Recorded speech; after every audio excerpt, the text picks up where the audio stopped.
Assalamualaikum, selamat pagi teman-teman. Bagaimana kabar hari ini? Saya Ifsa Sabila Rahmah dan teman-teman dari kelompok 3 akan menjelaskan terkait aliran pendidikan.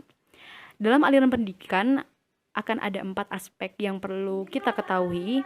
Yang pertama yaitu aliran klasik pendidikan, yang kedua aliran modern pendidikan, yang ketiga gerakan baru pendidikan, dan yang terakhir aliran-aliran pokok di Indonesia. Oke, sebelum kita beranjak ke aspek yang pertama, kita perlu mengetahui alasan mengapa kita perlu mengetahui terkait aliran pendidikan ini sebagai pendidik atau calon pendidik.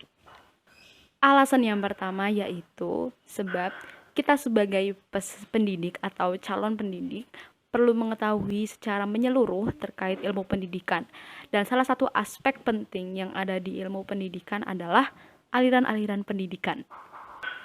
Yang kedua adalah menurut Tirta Raharja dan Lasulo, aliran-aliran pendidikan sudah muncul dari awal kehidupan manusia. Dari awal, setiap kelompok manusia selalu dihadapkan dengan generasi muda atau keturunan mereka, yang mana mereka tentunya perlu mendapatkan pendidikan yang lebih baik dari orang tuanya atau pendahulunya. Alasan yang ketiga adalah sebab generasi muda atau keturunan-keturunan manusia selalu diusahakan untuk mendapatkan pendidikan yang lebih baik, maka tentunya akan ada yang namanya dinamika pergerakan pemikiran-pemikiran pendidikan. Dinamika pergerakan pemikiran-pemikiran di dalam pendidikan juga dapat disebut aliran pendidikan. Maka dari itu, tentunya kita sebagai pendidik atau calon pendidik wajib mengetahui terkait hal ini. Selain itu, pendidik atau calon pendidik juga akan mampu mengaplikasikan terkait aliran-aliran pendidikan di pembelajarannya.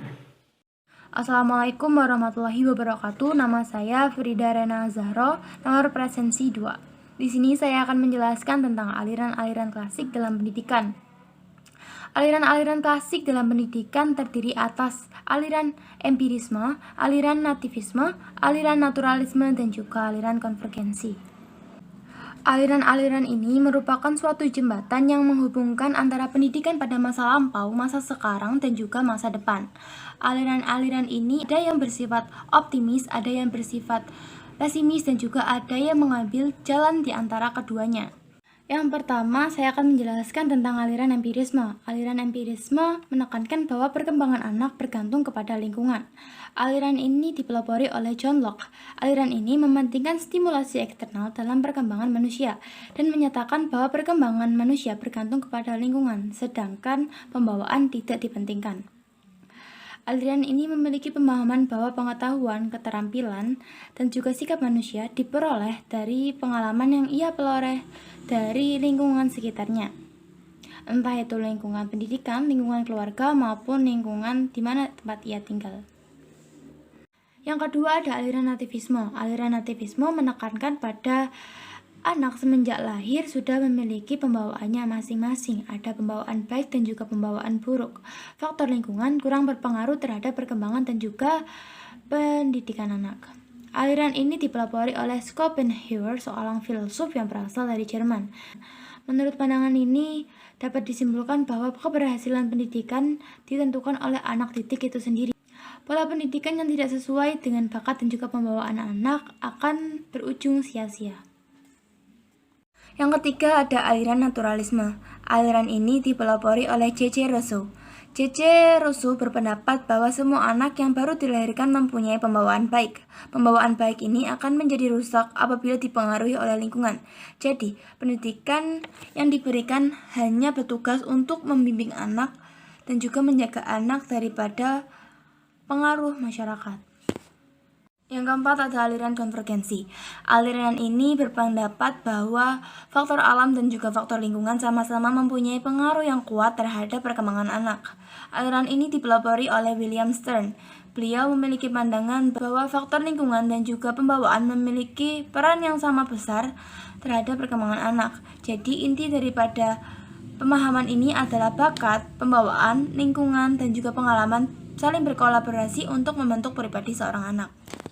Di Indonesia sendiri, ada 5 macam aliran modern dalam pendidikan. Kelima tersebut adalah progresivisme, esensialisme, idealisme, perennialisme, dan rekonstruksionalisme. Yang pertama adalah progresivisme.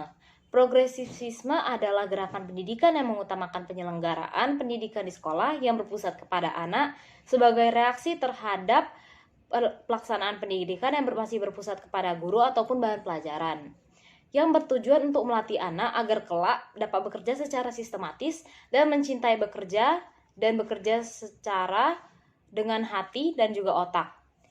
Dan contoh salah satu aliran progresivisme adalah sekolah. Sekolah yang baik adalah sekolah yang pengalaman belajarnya berpadu pada masyarakat, juga guru yang melihat siswa itu bukan seperti orang dewasa yang kecil, tetapi memperhatikan perkembangan intelektualnya, memberikan mereka arahan sehingga tidak hanya berkembang keilmuannya, namun juga segi fisik dan psikisnya. Yang kedua adalah esensialisme. Esensialisme adalah gerakan pendidikan yang memprotes gerakan progresivisme terhadap nilai yang tertanam dalam warisan budaya atau sosial yang tujuannya untuk menyampaikan warisan budaya dan sejarah melalui inti pengetahuan yang telah berhimpun. Dan itu bertahan sepanjang waktu untuk diketahui oleh semua orang. Contoh aliran esensialisme itu contohnya adalah kedisiplinan orang tua terhadap anaknya. Dan contoh yang kedua itu, guru memberikan contoh kepada anak muridnya berdasarkan pengetahuan yang dimilikinya. Yang ketiga adalah idealisme. Idealisme adalah aliran ilmu filsafat yang mengagungkan jiwa, yang dimana menurut aliran idealisme itu, cita adalah gambaran asli yang semata-mata bersifat rohani, dan jiwa terletak di antara gambaran asli dengan bayangan dunia yang ditangkap oleh panca indera kita.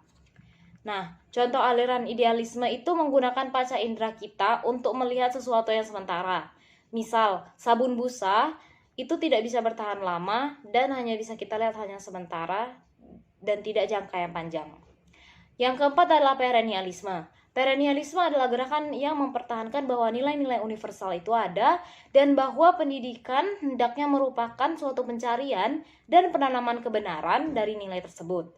Nah, tujuan dari aliran perennialisme itu agar dapat mengenal dan mengembangkan karya-karya yang menjadi landasan pengembangan disiplin mental. Contoh aliran perennialisme adalah, contohnya itu karya seperti bahasa, sastra, sejarah, filsafat, politik, ekonomi, dan lain-lainnya. Itu sudah ada sejak zaman dahulu dan menjadikannya referensi untuk di zaman sekarang. Dan yang terakhir adalah rekonstruksionalisme. Rekonstruksionalisme itu pendidikan sebagai rekonstruksi pengalaman yang berlangsung terus dalam hidup yang bertujuan untuk melakukan perubahan sosial, ekonomi, dan politik masyarakat yang dilakukan di sekolah. Nah, contoh aliran ini adalah merombak tata kehidupan lama dan membangun tata kehidupan baru, serta membuktikan diri pada diri kita sendiri, eksistensi kita, dan kenyataan untuk menunjukkan kebenaran yang sejati. Assalamualaikum warahmatullahi wabarakatuh. Nama saya Fahrizal Yoga Utama, nomor presensi 12. Pada kesempatan kali ini saya akan menjelaskan mengenai gerakan-gerakan baru pendidikan. Jadi di sini ada 4 gerakan baru yang akan kita bahas. Yang pertama adalah gerakan pengajaran alam sekitar. Gerakan pengajaran alam sekitar ini merupakan aliran pendidikan yang mendekatkan anak dengan alam sekitarnya. Aliran ini dirintis oleh Fr. Finger yang merupakan seorang ahli dari Jerman dan J. Leichhardt, seorang ahli dari Belanda. Pada dasarnya banyak faktor yang mempengaruhi sistem pendidikan, baik faktor yang berasal dari dalam maupun yang berasal dari luar. Secara makro, faktor dari luar merupakan sistem yang berada di luar pendidikan, antara lain ideologi, ekonomi, politik, sosial budaya, lingkungan alam, dan lain-lain. Faktor itu saling berinteraksi dan saling mempengaruhi dalam sistem pendidikan. Dengan demikian, pendidikan akan dipengaruhi, bahkan akan berinteraksi dengan lingkungan sosial maupun lingkungan alam dalam ekosistem yang lebih luas. Konsep ini mengarahkan pada pemahaman dan pembahasan pendidikan dilihat dalam perspektif perspektif ekologi. Yang kedua adalah pengajaran pusat perhatian. Pengajaran pusat perhatian ini dirintis oleh seorang ahli dari Belgia yang bernama Ovideminat de Clory. Pengajaran pusat perhatian ini terdiri dari pusat-pusat minat atau dikenal dengan istilah centres di internet serta pengajaran global. Menurut de Clory sendiri, anak-anak harus dididik, dipersiapkan, serta diarahkan agar dapat hidup dan berkembang dengan baik dalam lingkungan masyarakat. Oleh karena itu, anak harus mempunyai pengetahuan terhadap dirinya sendiri yang berkaitan dengan hasrat dan cita-citanya, serta pengetahuan tentang lingkungannya. Gerakan pengajaran pusat perhatian telah mendorong berbagai upaya agar dalam kegiatan belajar mengajar diadakan berbagai variasi. Tujuannya adalah agar perhatian siswa tetap terpusat pada bahan ajaran. Dengan seiring majunya teknologi pendidikan, peluang untuk mengadakan variasi tersebut menjadi terbuka lebar, dan dengan demikian upaya untuk menarik minat peserta didik terhadap bahan ajar akan menjadi lebih besar. Lalu yang ketiga adalah sekolah kerja. Jadi gerakan sekolah kerja ini mementingkan keterampilan dalam pendidikan. Tokoh pendidikan sekolah kerja ini adalah G. Kerstensteiner dengan konsep Arbeit School. G. Kerstensteiner ini merupakan seorang ahli berkebangsaan Jerman. Sekolah kerja yang dicetuskan olehnya memiliki pandangan bahwa pendidikan dilakukan tidak hanya untuk kepentingan individu saja, tetapi juga demi kepentingan masyarakat. Adapun tujuan dari diadakannya gerakan sekolah kerja ini diantaranya yaitu menambah pengetahuan anak, baik yang didapat dari buku orang lain maupun yang didapat dari pengalaman peserta didik itu tersendiri. Lalu yang ketiga, agar peserta didik dapat memiliki kemampuan dan kemahiran tertentu. Yang ketiga adalah agar peserta didik dapat memiliki pekerjaan sebagai persiapan jabatan dalam mengabdi kepada negara. Lalu yang terakhir adalah pengajaran proyek. Gerakan pendidikan ini pertama kali dicetuskan oleh John Dewey, namun pelaksanaannya dilakukan oleh pengikut setianya yang bernama W.H. Kilpatrick. Nah, pengajaran proyek ini memberi kebebasan kepada peserta didik untuk menentukan pilihannya, merancang, serta menyusun solusinya sendiri dalam pemecahan suatu persoalan. Proyek yang ditentukan oleh anak secara mandiri akan mendorongnya mencari jalan pemecahan bila ia menemui kesukaran. Peserta didik dengan sendirinya dapat lebih giat dan aktif dalam belajar karena hal ini sesuai dengan apa yang diinginkannya. Dalam pengajaran proyek ini, suatu pekerjaan dapat dikerjakan secara berkelompok untuk menghidupkan rasa gotong royong. Pengajaran proyek ini digunakan sebagai salah satu metode mengajar di Indonesia yang dikenal dengan sebutan pengajaran unit.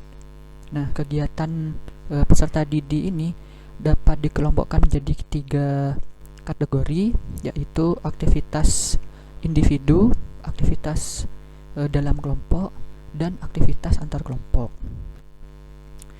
Saya rasa itu saja yang dapat saya sampaikan.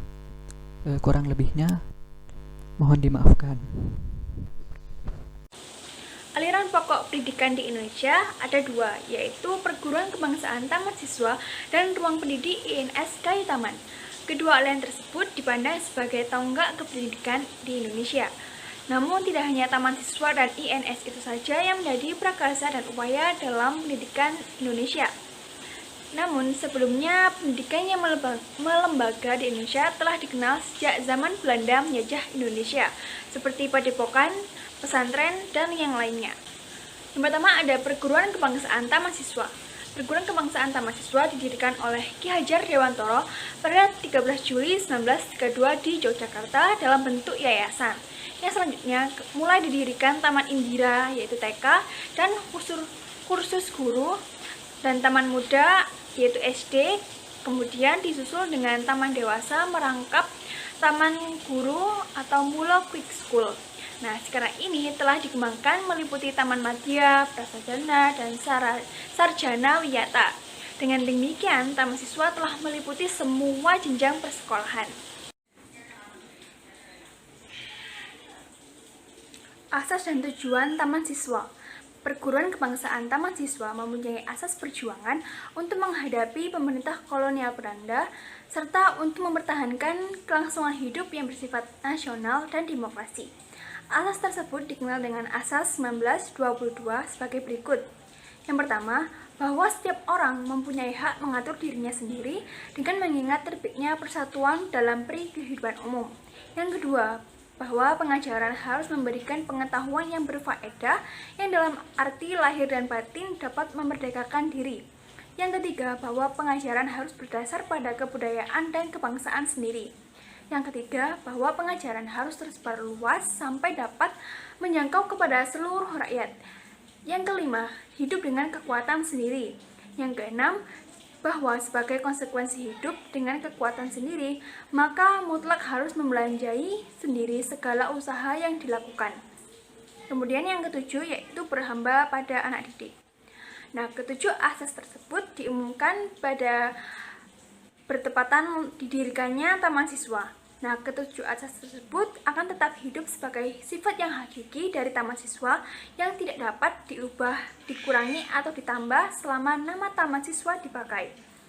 Dalam perkembangan selanjutnya, Taman Siswa melengkapi Asas 1922 tersebut dengan dasar-dasar 1947 yang disebut Pancadharma, yaitu yang pertama Asas Kemerdekaan, yang kedua Asas Kodrat Alam, yang ketiga Asas Kebudayaan, yang keempat asas kebangsaan, dan yang kelima yaitu asas kemanusiaan. Nah, tujuan Perguruan Kebangsaan Taman Siswa itu sendiri yaitu sebagai perjuangan kebudayaan dan pembangunan masyarakat tertib dan damai. Yang kemudian yaitu untuk membangun anak didik menjadi manusia yang merdeka lahir batin, luhur akal budi, serta sehat jasmaninya untuk menjadi anggota masyarakat yang berguna dan bertanggung jawab atas keserasian bangsa, tanah air, serta manusia pada umumnya. Nah, kemudian ada upaya-upaya pendidikan yang dilakukan oleh Taman Siswa. Nah, Peraturan Dasar Persatuan Taman Siswa menerapkan berbagai upaya yang dilakukan Taman Siswa, baik di lingkungan perguruan Taman Siswa sendiri maupun di luar perguruannya. Nah, di lingkungan perguruannya untuk mencapai tujuan Taman Siswa berusaha dengan jalan yaitu menyelenggarakan pendidikan dalam bentuk perguruan dari tingkat dasar sampai tingkat tinggi. Nah, kemudian mengikuti dan mempelajari perkembangan dunia di luar Taman Siswa. Yang ketiga, menumbuhkan lingkungan hidup keluarga Taman Siswa sehingga dapat tampak wujud masyarakat Taman Siswa yang dicita-citakan. Nah, kemudian ada meluaskan kehidupan ketaman-siswaan di luar lingkungan masyarakat perguruan. Nah, sedangkan di luar lingkungan perguruan diupayakan yaitu menjalankan kerja pendidikan untuk masyarakat umum dengan dasar-dasar dan hidup Taman Siswa. Kedua, menyelenggarakan usaha-usaha kemasyarakatan dalam masyarakat dalam bentuk-bentuk badan sosial ekonomi yang dapat memberi bimbingan dan dorongan kegiatan masyarakat dalam perjuangannya menuju masyarakat baru Indonesia. Nah, kemudian yang ketiga yaitu bersama-sama dengan instansi pemerintah menyelenggarakan usaha-usaha pembentukan kesatuan hidup kekeluargaan sebagai pola masyarakat baru Indonesia. Kemudian yang keempat yaitu menyelenggarakan usaha pendidikan kader pembangunan yang tenaganya dapat disumbangkan kepada masyarakat untuk pembangunan. Kemudian yang terakhir yaitu mengusahakan terbentuknya pusat-pusat kegiatan masyarakatan dalam berbagai bidang kehidupan dan penghidupan masyarakat dengan inti-inti kejiwaan taman siswa. Nah, hasil-hasil yang dicapai dari taman siswa ini yaitu seperti gagasan atau pemikiran tentang pendidikan nasional, kemudian ada lembaga-lembaga pendidikan dari Taman Indria sampai dengan Sarjana Wiyata, dan sejumlah besar alumni perguruan. Nah, ketiganya merupakan pencapaian sebagai suatu yayasan pendidikan.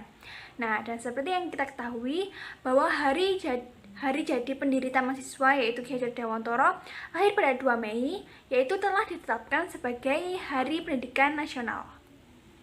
Nah, hasil-hasil yang dicapai dari Taman Siswa ini yaitu seperti gagasan atau pemikiran tentang pendidikan nasional, kemudian ada lembaga-lembaga pendidikan dari Taman Indria sampai dengan Sarjana Wiyata, dan sejumlah besar alumni perguruan. Nah, ketiganya merupakan pencapaian sebagai suatu yayasan pendidikan. Nah, dan seperti yang kita ketahui bahwa hari jadi pendiri Taman Siswa yaitu Ki Hajar Dewantara lahir pada 2 Mei, yaitu telah ditetapkan sebagai Hari Pendidikan Nasional. Aliran pokok pendidikan di Indonesia yang kedua yaitu Ruang Pendidik INS atau Indonesian Netherlands School, yaitu ruang pendidikan INS didirikan oleh Muhammad Syafei di Kayu Taman, Sumatera Barat pada tanggal 31 Oktober 1926. Asal dan tujuan pendidik INS Kayu Taman ini pada awal didirikannya yaitu berpikir logis dan nasional, yang kedua keaktifan atau kegiatan, yang ketiga pendidikan masyarakat, yang keempat memperhatikan pembawaan anak, dan yang kelima yaitu menentang intelektualisme. Nah, setelah kemerdekaan, Muhammad Syafei mengembangkan asas pendidikan itu menjadi dasar-dasar pendidikan Republik Indonesia. Nah, tujuan pendidik INS Kayu Taman yang pertama yaitu mendidik rakyat ke arah kemerdekaan, kemudian yang kedua memberikan pendidikan sesuai dengan kebutuhan masyarakat, yang ketiga mendidik para pemuda agar berguna untuk masyarakat, yang keempat menanamkan kepercayaan terhadap diri sendiri dan peran bertanggung jawab. Nah, yang kelima yaitu mengusahakan mandiri dalam pembiayaan. Kemudian usaha-usaha ruang pendidik INS Kayu Taman yaitu menetapkan dan menyebarluaskan gagasan-gagasannya tentang pendidikan nasional. Kemudian pengembangan ruang pendidik INS sendiri yaitu seperti kelembagaan, sarana dan prasarana, dan yang lainnya. Yang kedua menyelenggarakan berbagai jenjang pendidikan dan program khusus untuk menjadi guru. Nah, kemudian ada penerbitan sendi yaitu majalah anak-anak dan buku bacaan dalam rangka pemberantasan buta huruf atau aksara, dan angka mencetak buku-buku pelajaran. Nah, hasil-hasil yang dicapai dari ruang pendidik INS Kayu Taman ini yaitu mengupayakan gagasan-gagasan tentang pendidikan nasional, terutama pendidikan keterampilan dan kerajinan, serta beberapa ruang pendidikan di jenjang persekolahan dan sejumlah alumni. Sekian dari saya di aliran pokok pendidikan di Indonesia. Nah, itu tadi